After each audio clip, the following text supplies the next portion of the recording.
Такого масштабного ремонта, кажется, не проводили ни в одном многоквартирном доме нашей республики. Счастливчиками оказались жильцы 3 домов в поселке Дачное. В основном здесь находятся вынужденные переселенцы. Сказать, что они живут в ужасных условиях, ничего не сказать. Более 20 лет люди отапливали свои квартиры газовыми печками, потому что отопления здесь нет. Теперь отопление будет в каждой квартире, а их 114. Там установили индивидуальные котлы. Меняют и окна, оборудуют новые балконы, а самое главное, дома накрыли новой крышей.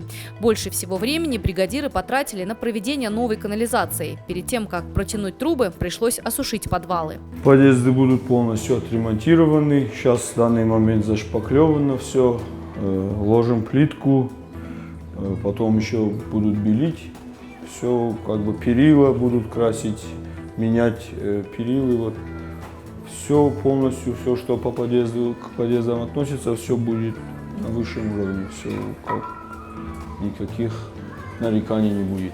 По подъездам все будет идеально.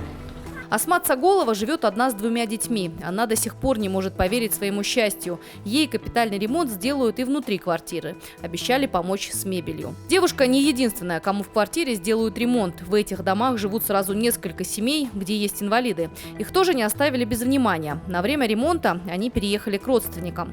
Отметим, что все работы ведутся на внебюджетные средства за счет мецената. Все разрушение домов было, и канализации не было, ничего у нас не было, ничего не было сделано.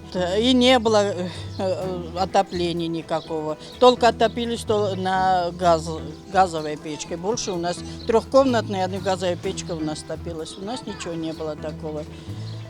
Так они пришли, они нам очень хорошо помогли. Это Русланбек и Каев. Хорошо помогают нам, беженцы. Как приехали без ничего, так и заселились без ничего. Вот, в общем, спасибо и рабочим, и Русланбегу, и Каеву. Огромное всем спасибо. А рабочим особо. Работа на объекте уже 2 месяца кипит с утра до поздней ночи. Территорию около домов тоже начали облагораживать по федеральной программе «Комфортная городская среда». Сделали тротуарные дорожки, установили лавочки, оборудовали детскую площадку. Большая стройка должна завершиться к концу сентября. Елена Черенкова, Савелий Зангиев, Осетия Ньюс.